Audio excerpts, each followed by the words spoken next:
अस्सलाम वालेकुम students.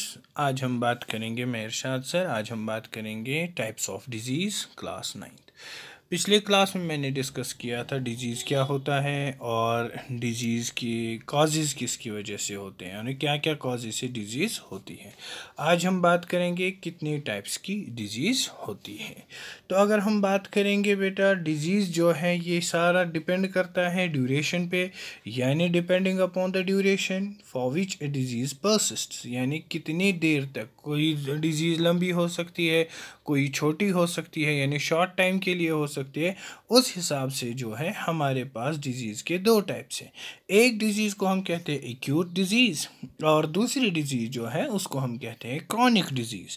Acute disease क्या होती है बेटा? एक्यूट डिजीज़ जो है ये एक शॉर्ट ड्यूरेशन डिजीज़ होती है जो जनरली जो है सीवियर होती है, लेकिन इसकी जो है हमारे पास ये एक्टिविटी ज़्यादा देर तक नहीं होती है, ये फ्यू डेज़ तक रहती है और कुछ पेशेंट्स जो है जल्दी ही रिकवर हो जाते हैं और नॉर्मली एक्टिव लाइफ शुरू कर लेते हैं। तो ये शॉर्ट ड्यूरेशन जो है ये एक्यूट हो जाती है और कभी कभार जो है इसकी ज़बरदस्त इफ़ेक्ट होते हैं हेल्थ पे, जैसे कॉमन कोल्ड है, मलेरिया है, टाइफाइड है, डायरिया है। ये सारे एग्जाम्पल्स जो हैं एक्यूट डिजीज़ की हैं। एक्यूट डिजीज़ किसको हम कहते हैं?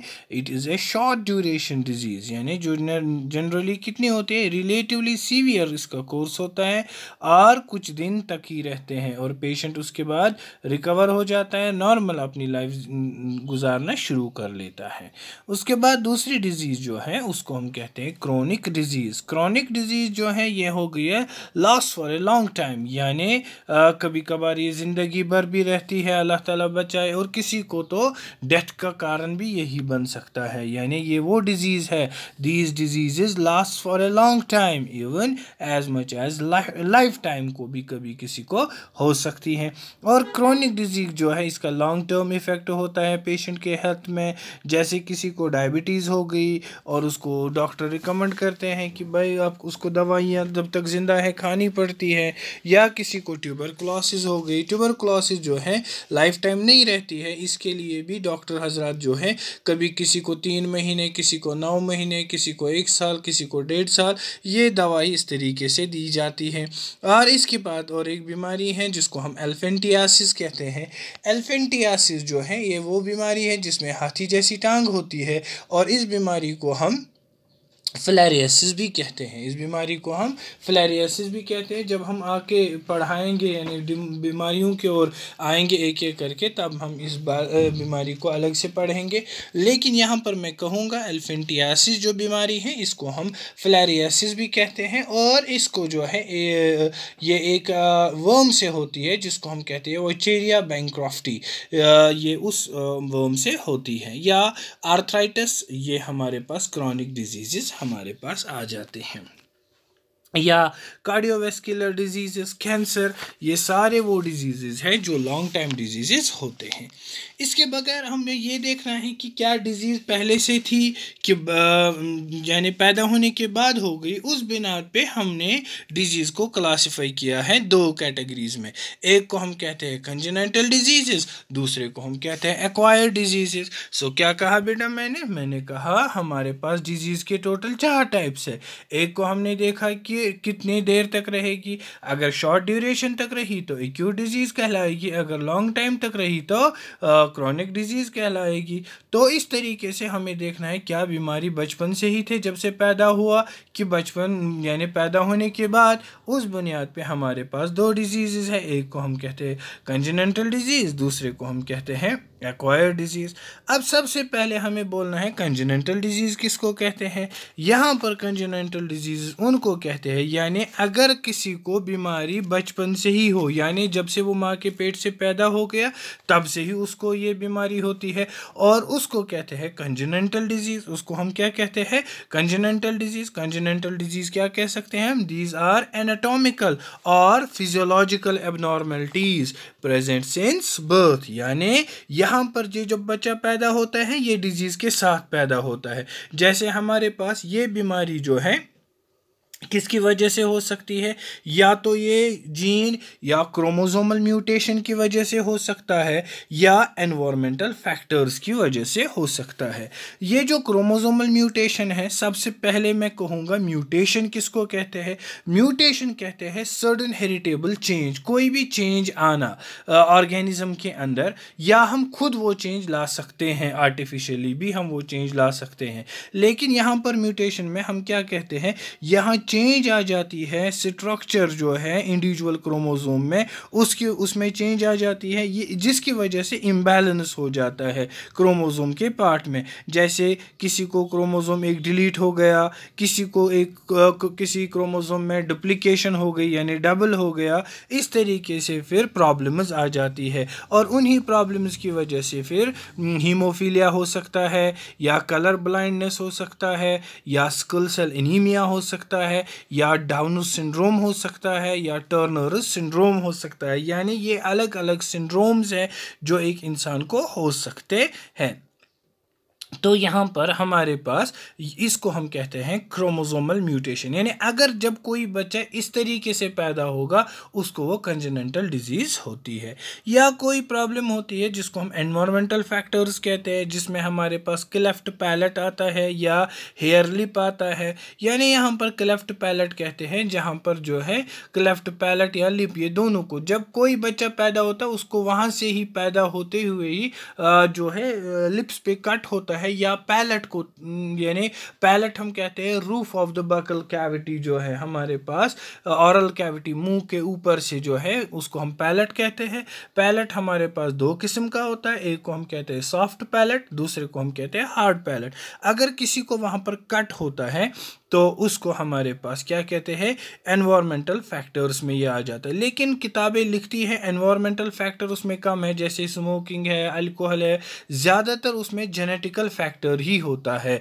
जो एक लेफ्ट पैलेट है ये ज़्यादातर जेनेटिकल फैक्टर ही होता है। और तीसरा जो है हमारे पास, अब जो हमारे पास इसका दूसरा पार्ट है, यानी एक डिजीज़ हो गई वो कंजेनिटल डिजीज़, यानी जो इंसान को बचपन से ही हो, यानी जब से वो माँ के पेट से जना तब से उसको वो बीमारी है। और एक बीमारी जो है यानी उसको कहते हैं एक्वायर्ड डिजीज़, यानी ये वो बीमारियां हैं जो इंसान को होती है आफ्टर बर्थ, यानी जो ये एक्वायर करेगा। किस तरीके से हो जाएगी ये बर्थ, यानी acquired disease develops after birth. और ये डिजीज़ जो है दो कैटेगरीज के अंदर आ जाती है, एक को हम कहते हैं इन्फेक्शियस डिजीज़ यानी कम्युनिकेबल डिजीज़, और दूसरे को कहते हैं नॉन इन्फेक्शियस डिजीज़ यानी नॉन कम्युनिकेबल डिजीज़। अब बेटा यहाँ पर जो है इन्फेक्शियस डिजीज़ किसको कहते हैं और नॉन इन्फेक्शियस डिजीज़ किसको कहते हैं, हमारे पास ये जो है यानी ये डिजीज़ हमारे पास यानी इन्फेक्शियस डिजीज़, ये डिजीज़ जो है हमारे पास बायोलॉजिकल एजेंट से या पैथोजन से, पैथोजन्स हम कहते हैं विच कॉज डिजीज़, जैसे वायरसेस है, बैक्टीरिया है, प्रोटोजोन्स हैं, हेलमिंथ्स है, निमेटोड्स है या फंजाइज है, उनकी वजह से हो जाती है। यानी हम कह सकते हैं ये बीमारी जो है पैथोजन्स की वजह से हो जाती है। और ये इन्फेक्शियस और कम्युनिकेबल इसलिए है क्योंकि ये पैथोजन जो है, ये एजेंट जो है स्प्रेड हो जाते हैं एक इंसान से दूसरे इंसान तक अलग अलग तरीक़ों से, जैसे फिज़िकल कांटेक्ट के ज़रिए से, वाटर के ज़रिए से, एयर के ज़रिए से, फूड के ज़रिए से, इंसेक्ट के ज़रिए से। जैसे अभी आप सारे देख रहे हो कि अभी पूरी दुनिया जो है कोविड-19 के अंदर मुब्तला हो चुकी है, जो कि वायरल डिजीज़ है,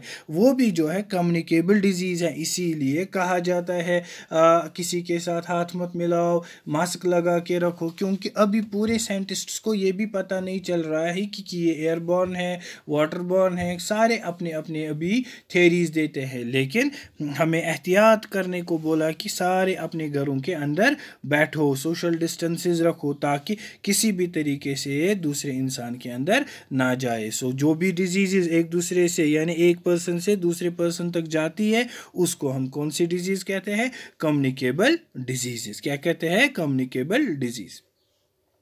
इस कम्युनिकेबल डिजीज़ के अंदर हमारे पास जो है ये डिजीज़ किन की वजह से हो सकती है, वायरसेस की वजह से हो सकती है, बैक्टीरियाज़ की वजह से हो सकती है, फंजाइज की वजह से, वर्म्स की वजह से। वायरसेस में हमारे पास किसी को कॉमन कोल्ड हुआ, किसी को इन्फ्लुएंजा हुआ, किसी को डेंगू हुआ या पोलियोमिलाइटिस हुआ, हेपेटाइटिस हुआ, एड्स हुआ, चिकन पॉक्स हुआ, मीजल्स हुआ, मम्प्स हुआ, ये सारे हमारे पास वायरल डिजीज़ हैं। या बैक्टीरियल डिजीज़ में डिप्थीरिया है, टिटैनस है, एंथ्रेक्स है, ट्यूबरकुलोसिस है, कॉलरा है, टाइफाइड है, ये सारे बैक्टीरियल डिजीज़ हैं, यानी इनका कॉजेटिव एजेंट जो है बैक्टीरिया है। जैसे आपने क्लास नंबर 8 में चैप्टर नंबर 1 में पढ़ा माइक्रो ऑर्गेनिजम्स फ्रेंड्स एंड फो, उसमें हमने टाइफाइड पढ़ा। टाइफाइड जो है कॉजेटिव ऑर्गन जो है उसका कौन सा है, साल्मोनेला टाइफी। या ट्यूबरकुलोसिस, उसका माइकोबैक्टीरियम ट्यूबरकुलोसिस है हमारे पास कॉजेटिव एजेंट।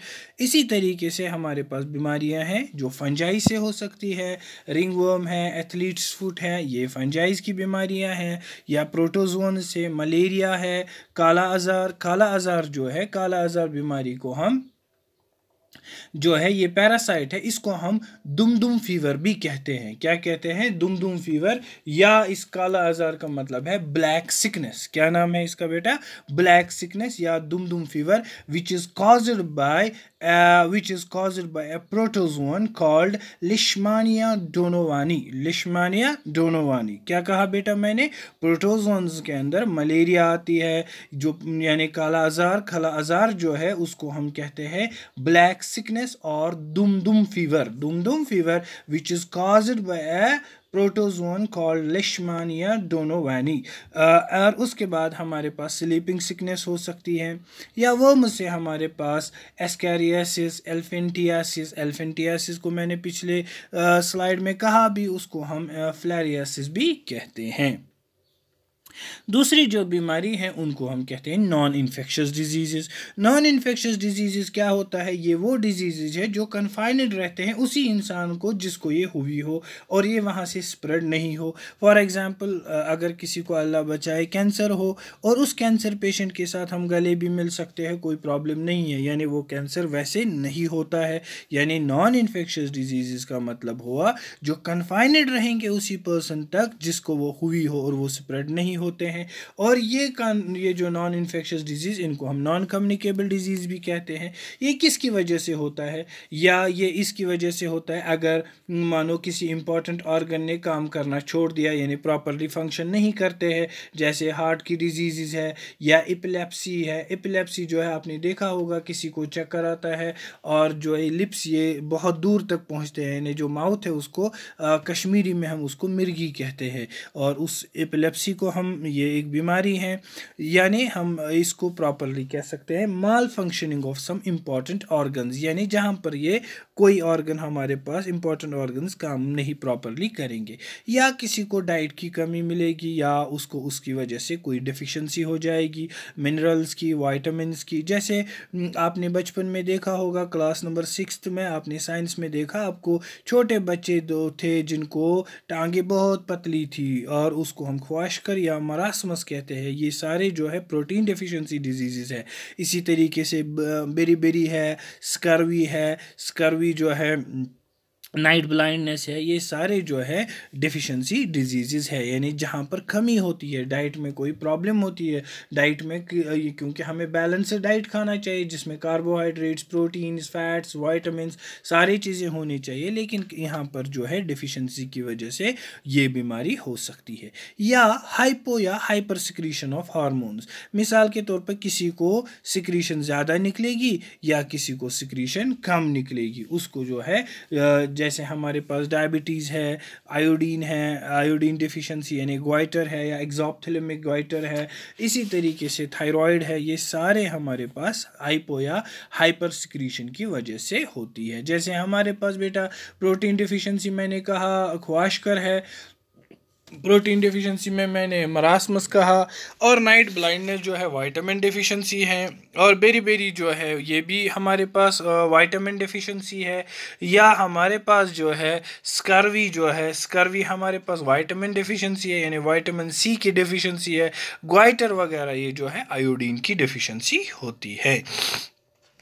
इसके बगैर जो है हाइपो या हाइपर सिक्रीशन में हमारे पास जैसे हमारे पास कहते हैं हम डायबिटीज़ मेलाइटस। डायबिटीज़ जो है, डायबिटीज़ हमारे पास दो होते हैं, एक को हम डायबिटीज़ मेलाइटस कहते हैं और डायबिटीज़ इंसिपिडस कहते हैं। डायबिटीज़ मेलाइटस में जो है इंसुलिन की ज़्यादा सिक्रीशन होती है, या हमारे पास क्रिटिनिज़म जो है, क्रिटिनिज़म जो है थायराइड हार्मोन की वजह से होता है, ज़्यादा निकलने की वजह से, या हमारे पास जो है ग्रेव्स डिजीज़ यानी जिसको हम एक्सोप्थेल्मिक गॉइटर है, वो भी थायराइड हार्मोन की वजह से यानी हाइपर सिक्रीशन हो जाती है वहाँ पर। ठीक है बेटा। सो इस तरीके से हम देखते हैं कि हमारे पास क्या क्या चीज़ें हमारे पास होती है। अब अलग अलग कैटेगरीज हैं इन्फेक्शियस एजेंट्स के। ये जो हमारे पास किस किस्म का यानी किस तरीके का यहाँ पर बीमारी है, क्या उसको कॉजेटिव एजेंट वायरस है, कि उसका कॉजेटिव एजेंट बैक्टीरिया है, या उसका कॉजेटिव एजेंट वर्म्स है, या किस तरीके से, उस तरीके से डॉक्टर जो है उनका इलाज कर लेते हैं। जैसे एंटीबायोटिक है, एंटीबायोटिक जो है नॉर्मली वो इम्पॉर्टेंट है बैक्टीरियाज के लिए और वो किल कर सकता है उनको। पेनिसिलिन भी एंटीबायोटिक है, वो इनके लिए इस्तेमाल हो सकता है, लेकिन वायरसेस के लिए एंटीबायोटिक इफ़ेक्टिव नहीं है, उसके लिए हमारे पास वैक्सीन की ज़रूरत होती है। सो इसीलिए हमारे पास हर एक बीमारी के लिए सेम दवाइयाँ नहीं लग सकती हैं, यानी हर एक जितने भी हमारे पास अल्लाह ताला बचाए बीमारियाँ हैं उनके लिए जो है अलग अलग तरीके के ट्रीटमेंट भी होते हैं। अब ये बीमारियां किस तरीके से फैलती है, यानी कम्युनिकेबल बीमारियां जो हैं वो किस तरीके से इन्फेक्टेड पर्सन से हेल्दी पर्सन तक किस तरीके से जाती है। एक मेथड वो है जिसको हम डायरेक्ट ट्रांसमिशन कहते हैं। डायरेक्टली यानी पैथोजन ट्रांसमिट हो जाता है इन्फेक्टेड पर्सन से हेल्दी पर्सन तक विदाउट एन इंटरमीडिएट एजेंट, यानी उसमें कोई इंटरमीडिएशन नहीं होती है। डायरेक्टली किससे इन्फेक्टेड पर्सन से हेल्दी पर्सन में चले जाते हैं। यानी अगर इन्फेक्टेड पर्सन ने हेल्दी पर्सन के साथ कोई फिजिकल कांटेक्ट किया, जैसे हमारे पास मानो अभी देखेंगे हम कोरोना वायरस वाला पेशेंट, अगर कोरोना वायरस वाला पेशेंट किसी के साथ हाथ मिलाएगा, गले लगेगा, या आपस में जो है ब्लड ट्रांसफ्यूजन करेंगे, कोई भी चीज़ वैसे हो जिसकी वजह से ये आ सकता है, उसको हम कहते हैं फिजिकल कांटेक्ट। और उसमें हमारे पास बीमारी आती है चिकन पॉक्स, रिंग वर्म्स, और ये स्प्रेड हो जाती है, या इवन हम उनके आर्टिकल्स यूज़ करते हैं, इन की वजह से भी ये बीमारी आ सकती है। और ऐसे बीमारियों को जो फिजिकल कांटेक्ट की वजह से आती है इनको हम कहते हैं कंटीजियस डिजीज़। क्या कहते हैं? Contiguous disease. या दूसरा जो है बेटा, इसमें ये डायरेक्टली इन्फेक्टेड पर्सन ने हेल्दी पर्सन के साथ कोई सेक्सुअल कांटेक्ट किया, जैसे हमारे पास एड्स है, सिफिलिस है, गोनोरॉही है, ये बैक्टीरिया की वजह से होते हैं, एड्स वायरस की वजह से होता है। यहाँ पर जो है ये इसकी वजह से होता है जहाँ पर सेक्सुअल कांटेक्ट होता है एक पार्टनर को दूसरे पार्टनर के साथ, यानी इन्फेक्टेड और हेल्दी। या हमारे पास फिजिकल कॉन्टैक्ट्स में जैसे हग, हैंडशेक वगैरह, लेकिन एड्स वायरस जो है स्प्रेड होता है नॉर्मली ब्लड ट्रांसफ्यूजन की वजह से, या कॉमन नीडल्स का इस्तेमाल किया, सिरिंजेस का इस्तेमाल किया, या इन्फेक्टेड मदर से बेबी के थ्रू जा सकता है ड्यूरिंग प्रेगनेंसी और थ्रू ब्रेस्ट फीडिंग। ये भी हमारे पास एक मेथड है, यानी एक तरीका है जिससे कम्युनिकेबल डिजीज़ स्प्रेड हो सकती है। तीसरा जो है कांटेक्ट विद सॉइल, यानी बहुत सारे पैथोजन जो हैं सॉइल के अंदर होते हैं, इसकी वजह से जो है फिर वो ह्यूमन बॉडी तक पहुंच जाते हैं। और देखिए हमारे पास छोटे बच्चे हैं, वो बाहर निकलते हैं, कुछ कोई भी चीज़ खा लेते हैं, मुंह में भर लेते हैं। That is why we must avoid such things, क्योंकि अगर वहाँ पर पैथोजन जो ह्यूमन बॉडी से सॉइल के अंदर इंजरीज़ की वजह से वगैरह किसी की भी चीज़ से पहुँच गए, अगर वो सॉइल हमारे जिस्म के अंदर गई या हमारे फूड तक पहुँच गई, जैसे मच्छर आए किसी भी तरीके से वहाँ पे आ गई, इसकी वजह से प्रॉब्लम्स आ सकती है। इसमें हमारे पास टिटेनस बीमारी आ जाती है, या कम्युनिकेबल डिजीज जो है स्प्रेड हो सकती है एनिमल बाइट से, जैसे रैबीज़ वायरस जो है ये ह्यूमन बॉडी के अंदर किसकी वजह से आता है, अगर कोई पागल कुत्ता, रैबिट डॉग या मंकी, उसकी वजह से प्रॉब्लम होती है, तो उसको फिर हाइड्रोफोबिया भी होता है, यानी वो पानी को डरता है जिसको कुत्ता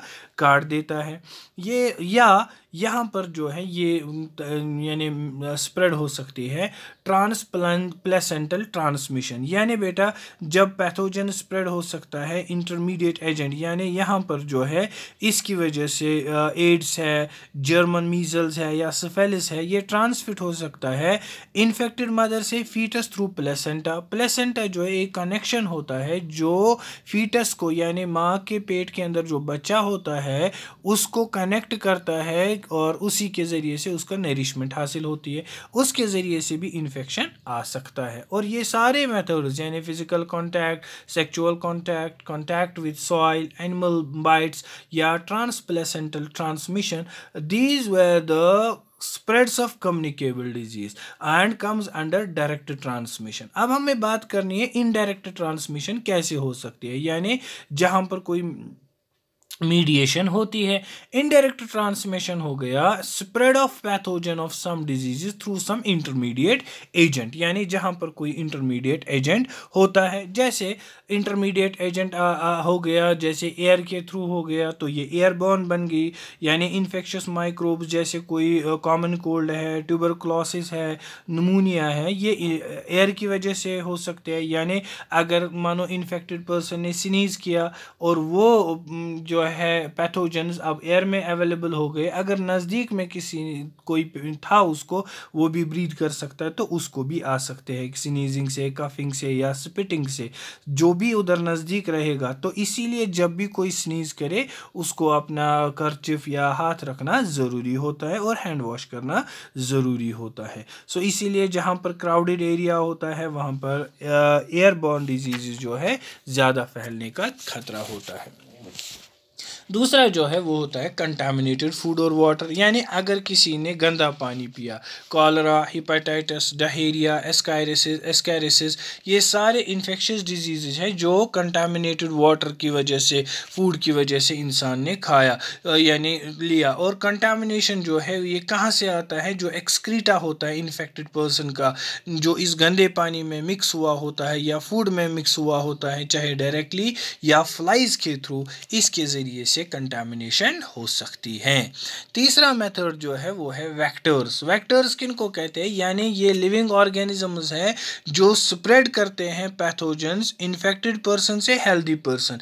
नॉर्मली जो है हमारे पास यहाँ पर हम यानी एनोफिलस को लेते हैं, यानी मॉस्किटो को लेते हैं जो बाइट कर सकता है। जैसे हमारे पास मलेरिया है, या मलेरिया जो है जब वो बाइट करता है हेल्दी इन्फेक्टेड पर्सन को और उसको सलाइवा में अभी मौजूद ही होता है और उसकी वजह से ये मलेरिया फैल सकता है, और इसके लिए जो है फिर हमें बचना चाहिए।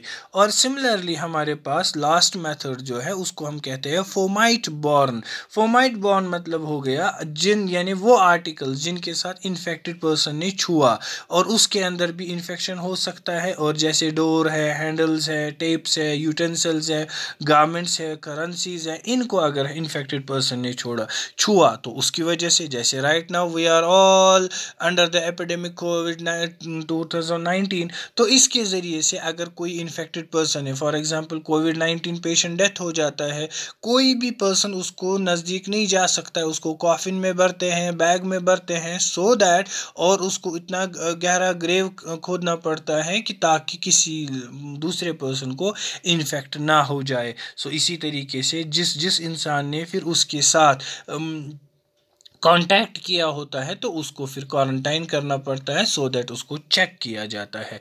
और जैसे मॉस्किटो से जो है एनोफिलस, फीमेल एनोफिलस से मलेरिया होता है, क्यूलेक्स जो है फ्लैरेसिस यानी एल्फेंटियासिस, ईडिस जो है yellow fever, dengue, house fly से जो है टाइफाइड, डायरिया, सैंड फ्लाई से जो है काला आज़ार जैसे दुमदुम फीवर मैंने कहा, और टेस्टी फ्लाई जो है इसे स्लीपिंग सिकनेस हो सकती है। और यहाँ पर जो है बेटा अब हम डायग्राम दिखाएंगे। डायग्राम में हम दिखाते हैं, देखो ये एक इंसान है, ये इन्फेक्टेड पर्सन है। इस इन्फेक्टेड पर्सन ने अगर स्नीज किया, कफ किया तो वो पार्टिकल्स एयर में आ गए तो ये हेल्दी पर्सन तक पहुंच गए, इसकी वजह से भी प्रॉब्लम आ सकती है। या इन्फेक्टेड पर्सन ने किसी के साथ हैंडशेक की, डायरेक्ट कांटेक्ट किया तो इसकी वजह से आ गया। या इन्फेक्टेड पर्सन ने किसी के साथ सेक्सुअल कांटेक्ट किया, उसकी वजह से हो गया। या इन्फेक्टेड पर्सन का कपड़े पहन गए, इनडायरेक्ट कांटेक्ट हो गया, या चाय पी जिसके साथ इन्होंने कोई भी वैसा बर्तन या खाना, या इनडायरेक्ट पर्सन ने कोई गंदगी की, उस पे मॉस्किटोज़ बैठ गए और वो मॉस्किटोज़ कॉकरोच के ज़रिए से हमारे फूड पे आ गए, हेल्दी पर्सन की वजह से हो सकता है। या किसी इंसान को रैबिट डॉग यानी एनिमल काटेगा, वो फिर हेल्दी पर्सन में प्रॉब्लम्स हो सकती हैं। तो इंशाल्लाह बेटा अगले क्लासेस में हम बात करेंगे फर्दर इस चैप्टर के बारे में, यानी अब हम देखेंगे क्या क्या साइंस और सिम्टम्स होंगे और कौन से हमारे पास ट्रीटमेंट्स होंगे और क्या क्या प्रिवेंशंस हमें इख्तियार करने चाहिए किसी भी बीमारी को बचने के लिए। और आई होप अगर किसी को भी कोई भी क्वेश्चन हो वो मुझे टेक्स्ट कर सकता है या कॉल कर सकता है। टिल देन अस्सलाम वालेकुम।